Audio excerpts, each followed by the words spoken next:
Welcome to Man in Progress, Forging Manhood. I'm Travis Murray, values coach and your guide to building a life driven by real values.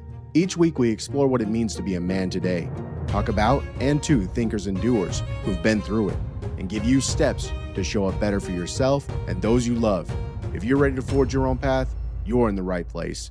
Let's get to it. The 1980s have been frozen in time by neon tights and cheesy movie soundtracks. Think of the decade and you will see big hair and even bigger personalities. But what if the real architects of our present were working in labs and offices while everyone else was perfecting their moonwalk? Our last episode toured familiar, famous people. This one takes you down the service entrance. We're going to meet people whose names didn't dominate magazines, but whose ideas dominate your daily life. Their contributions are tucked inside your laptop and your pocket. They're encoded in the way you play, work, call, and even think about possibility. To do them justice, we need to slow down, breathe, and listen deeply. The fun of nostalgia isn't just about reliving the past. It's about honoring the unseen hands that built our future. So sit up and settle in. These stories might change the way you think about your own place in history. No matter where you are, stuck in traffic, doing dishes, or walking your dog, make this listening experience a tiny act of reverence. You're about to meet a younger engineer who quietly revolutionized home computing and a telecom visionary who had made handheld communication more than a status symbol. By the end of this episode, you'll see that innovation isn't always flashy and that the people who move the world forward often do so without applause. Let's talk about Mark Dean, the PC's quiet architect. Picture a kid in rural Tennessee who would rather tinker than play. Mark Dean grew up in Jefferson City, where his father worked for the Tennessee Valley Authority. As a boy, he wasn't content to watch machines. He built them. In fact, he and his father once constructed a tractor from scratch. That early collaboration wasn't a science fair project. It was practical, messy, and profound. It taught him that engineering is about seeing what isn't there yet and making it real. He carried that spirit into his studies, becoming a straight-A student and star athlete. By 1979, he graduated from the University of Tennessee with a degree in electrical engineering. He later earned a master's degree from Florida Atlantic University and a PhD from Stanford. These milestones mattered because they positioned a black kid from rural South in an industry not known for welcoming people who look like him. At IBM, Dean joined the company's small personal computer team. He was just 24 when he helped design the IBM 5150, the machine that would define the PC revolution. He didn't just write memos. He co-developed the industry standard architecture bus, that part that allows your mouse and printer to talk to your computer. He holds 3 of the original 9 patents for the IBM, and he helped invent the color graphics adapter, which replaced green and amber screens with vibrant pixels. Later, he led the team that built the first gigahertz microprocessor, a chip that could perform 1 billion calculations per second. These aren't esoteric details. They underpin everything from Excel spreadsheets to streaming movies. Imagine running your life on a computer that couldn't display color or connect to peripherals. That's the world Mark Dean took us beyond. Yet the numbers only tell part of the story. Being an African-American engineer at IBM in the early 80s was in its own challenge. Dean was often the only black person in the room. He wasn't there to talk about diversity. He was there to make great machines. His excellence forced his colleagues to confront their own biases. In 1995, IBM recognized his value by naming him its first African-American fellow. That fellowship isn't just a title. It's the highest technical distinction in the company. It meant his ideas guided IBM's future. Dean once joked that he was a geek with a jock's heart, but there was nothing casual about his foresight. In the late 1990s, he predicted magazine-sized computers with voice command. At the time, it sounded like science fiction. A decade later, tablets became ubiquitous, and voice assistants started answering our questions. Beyond the patents and the job titles lies a man who values collaboration and humility. Colleagues recall that he preferred to credit his team over himself. He didn't hoard knowledge. He mentored younger engineers and championed the idea that technology should be accessible. His inventions were the quiet glue that connected components and people. When you plug a printer into your laptop, you're using a concept he developed. When you watch a movie on your tablet, you're benefiting from his belief that computers should be portable. These aren't random conveniences. They're the result of decades of design thinking. Dean also understood the power of representation. As he rose through IBM's ranks, he became a role model for other Black engineers and students who might never have imagined themselves in his shoes. Values are what anchor a person when the winds of technology blow in every direction. Mark Dean's values were excellence without ego, foresight without fanfare, and inclusion without preaching. He didn't need to shout to be heard. His work speaks every time you boot up your computer. As we close this chapter, take a moment to consider who built the tools you use every day. Do you know their names? How might you quietly innovate in your own sphere, leaving a legacy not measured by applause, but by the usefulness of what you create? Now let's talk about Jesse Russell, digital breath in the wireless world. Before smartphones became extensions of our hands, mobile phones were hulking status symbols. In the early 1980s, you could see executives lugging around devices that looked like cordless drills. They worked, sort of. Calls dropped, batteries died quickly, and only the wealthy could afford the service. Enter Jesse Russell. Born in 1948 in Nashville, he grew up in a house without indoor plumbing. He was one of 11 children and spent his early years delivering newspapers and working odd jobs to help his family. A teacher recognized his aptitude for mathematics and steered him toward engineering. Russell studied electrical engineering at Tennessee State University. As a top honor student, he became the first African American graduate from a historically Black college or university to be hired directly by AT&T Bell Laboratories. Bell Labs then sponsored him to earn a master's degree at Stanford University. Imagine the leap from a working-class Nashville childhood to the world's premier research lab. Russell made that leap and never forgot where he came from. At Bell Labs, he found himself at the heart of the telecommunications revolution. 15 years after the first mobile phone call, the technology still relied on an analog signal. Russell saw that analog networks wasted bandwidth and provided poor voice quality. In 1988, he led a team that introduced the first digital cellular technology in the United States. His innovations transformed cellular communication from crackly analog to clear digital 2G systems. Digital transmissions allowed multiple calls to share the same frequency, increased capacity, and laid the groundwork for text messaging and mobile data. Put simply, Russell made mobile phones practical for everyday use. The patents he holds read like a blueprint for our wireless world.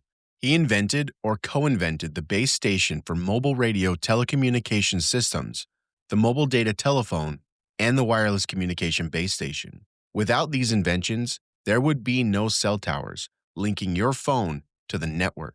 Russell rose through the ranks at AT&T, eventually leading the cellular telecommunications laboratory and serving as chief wireless architect for the entire company. He didn't just dream up technology, he shepherded it from research to development. In the mid-1990s, he headed the development of industry standards through the Telecommunications Industry Association and the CTIA Technology Committee.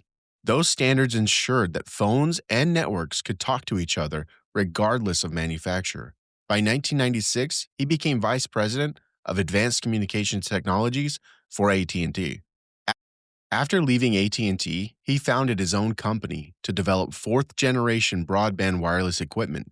In recognition of his impact, he was named U.S. Black Engineer of the Year in 1992 and later elected to the National Academy of Engineering. What fueled his drive? Russell often says that access to information is a civil right. He saw connectivity as a tool for empowerment. Growing up poor, he knew that a phone call could change the course of someone's life. In the early 1990s, he advocated for developing digital wireless networks to underserved communities. He believed that the benefits of mobile communications shouldn't be limited to the wealthy or urban areas. When he speaks about his work, he doesn't boast about patents. He talks about creating digital breath for people, linking families separated by distance, enabling entrepreneurs to build businesses from their pockets. His focus on accessibility predated our current conversations about the digital divide. There's also a personal dimension to Russell's story. As the first African American in his lab, he faced skepticism and sometimes outright racism. He responded not with anger, but with results. He once told an interviewer that he survived by outworking everyone and by mentoring other minority engineers so they wouldn't feel alone. He often quotes his mother, who told him that if he ever climbed a mountain, he must throw down a rope to those behind him. In his own company, he implemented hiring practices that gave women and people of color opportunities in engineering leadership. He used his influence to open doors rather than close them. As you put your phone to your ear today, think about the man who made the call clear. Each time you send a text, you're using a network built on Jesse Russell's innovations. Values like equity, accessibility, and perseverance run through every line of his career. He proves that visionary engineering isn't just about pushing technology forward, it's about widening the circle of who gets to use it. So ask yourself, how do you define connectivity? Is it just convenience? Or is it a form of community? Could your own skills be used to bridge gaps rather than build barriers? The next time you complain about a dropped call, remember that less than a half a century ago, mobile phones barely worked at all. And be grateful to the man from Nashville who saw a better way and built it. Now let's talk about Shigeru Miyamoto, inventing adventure. Before the world knew what a video game designer was, a young art school graduate from rural Japan was wandering through forests and caves. Miyamoto grew up in a town close to Kyoto, where his father taught English and money was scarce. He loved exploring nature and once spent days building up the courage to enter a mysterious cave. That sense of curiosity and discovery would later inform his most famous games. He studied industrial design at Kanazawa College of Art, hoping to become a manga artist. But the success of arcade hit Space Invaders made him consider a different path. He joined Nintendo in 1977 after impressing company president Hiroshi Yamauchi with toy prototypes. At the time, Nintendo still sold playing cards and novelty toys. Its movement into video games was tentative at best. Miyamoto's break came when Nintendo's Radar Scope arcade cabinets flopped. Yamauchi needed a new game to salvage the hardware and asked his apprentice to come up with something. Miyamoto pitched a love triangle story inspired by Popeye, Beauty and the Beast, and the 1933 film King Kong. He envisioned a carpenter named Jumpman rescuing his girlfriend from a gorilla. Though many at Nintendo doubted the players would understand a story in a video game, he insisted on cutscenes and characters. The result was Donkey Kong, 1981. The first game where characters jumped from platform to platform. It spawned an entirely new genre, saved Nintendo from financial ruin, and introduced the world to Mario and Pauline. It also foreshadowed Miyamoto's lifelong obsession with letting players explore rather than simply rack up points. Miyamoto didn't want to build games around high scores. He wanted to build them around feelings. When he designed Super Mario Bros. In 1985 and The Legend of Zelda in 1986, he focused on user experience. He tested his games on people without giving instructions, watching where they struggled and adjusting accordingly. The first level of Super Mario Bros. Teaches you everything you need to know. Mario starts on the far left facing the right, prompting you to move him in the direction. You encounter enemies, question boxes, and mushrooms that either kill you or make you grow. Miyamoto designed Mario's big head, mustache, and hat so players could tell which way he was facing, and so animators wouldn't have to draw facial expressions. He gave Mario weight and inertia so he felt like a real physical character. The player-centered approach was radical in the early 1980s, when many designers treated graphics and scores as the main goal. His other masterpiece, The Legend of Zelda, grew directly out of his childhood adventures. Miyamoto said he wanted players to feel the joy he felt when he discovered a lake while hiking in the countryside. Zelda let players explore a nonlinear world filled with secrets, puzzles, and dungeons. He described the game as a miniature garden for players to explore. This philosophy of exploration persisted throughout his career. Whether designing Super Mario 64, the first 3D Mario game, or creating the Wii's motion-controlled controller. He always asked, how does it feel? Does it invite curiosity? Is it intuitive for families? Later, he explained that Nintendo was more interested in creating something the whole family would enjoy than selling a machine to a tech-savvy father. What makes Miyamoto unique isn't his technical skills. He's not a programmer or a hardware engineer. It's his insistence on storytelling and his willingness to get outside his comfort zone. When the Popeye license fell through for Donkey Kong, he reimagined the characters. When developing new controllers, he experimented with crossed D-pads, shoulder buttons, and eventually the Wii Remote, combining infrared and Bluetooth technologies to let players swing, tilt, and point. He even composed music for the original Donkey Kong opening and closing scenes as a parody of songs he played on guitar.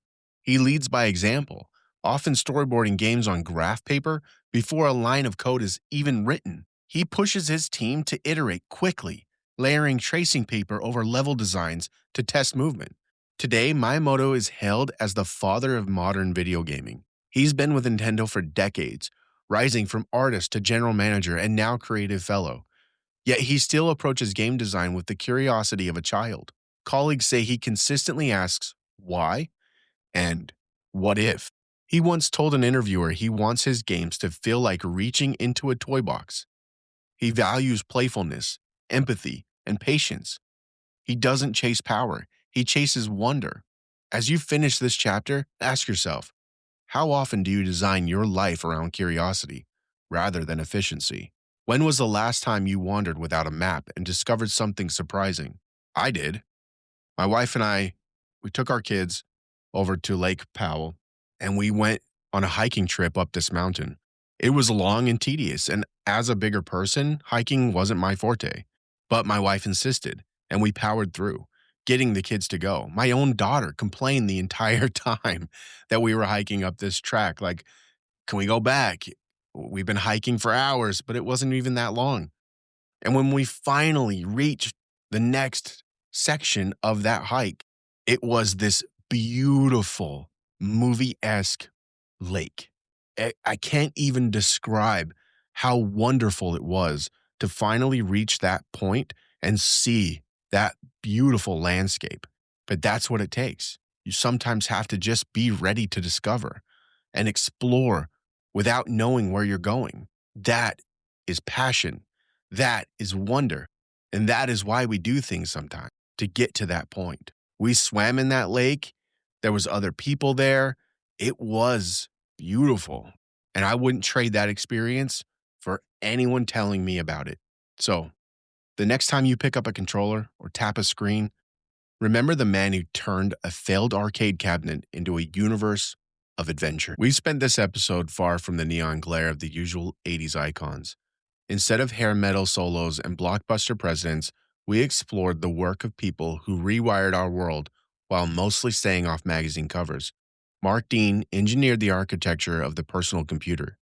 Jesse Russell digitalized mobile communications and opened the door to texting and smartphones. Shigeru Miyamoto taught us that play and story can coexist in one controller. Dean shows us the power of designing systems that empower others. Russell reminds us that big leaps often come from making technology more accessible. Miyamoto urges us to stay curious and playful. There are other people in history, like Grace Jones, who teaches us that authenticity can be a weapon.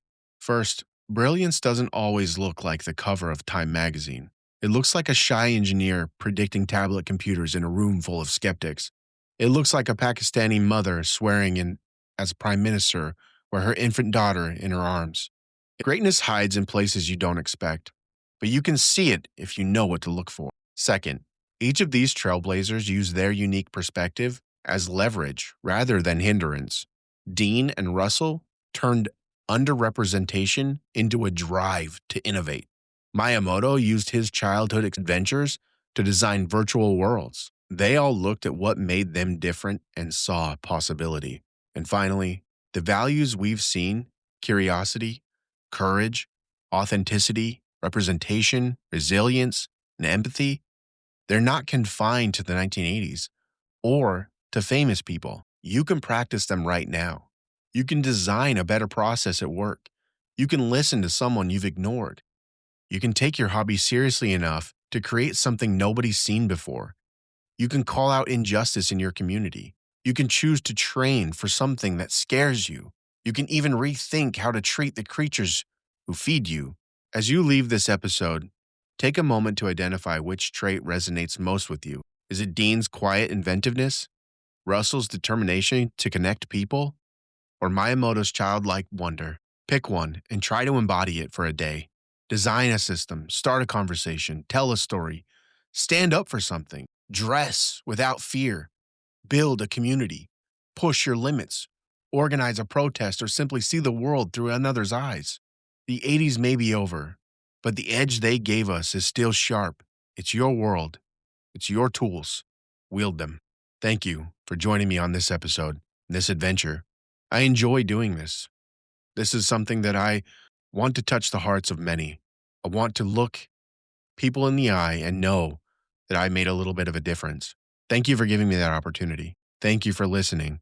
I hope what you take from this is that you deserve a chance to stand up for what you believe, to stand up for the people you believe in. Make a difference.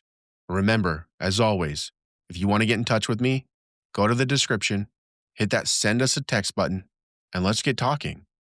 Or if you're seeing this on YouTube, leave a comment. I'll try to respond to every single text and every single comment that I can. Thank you, and have a great week.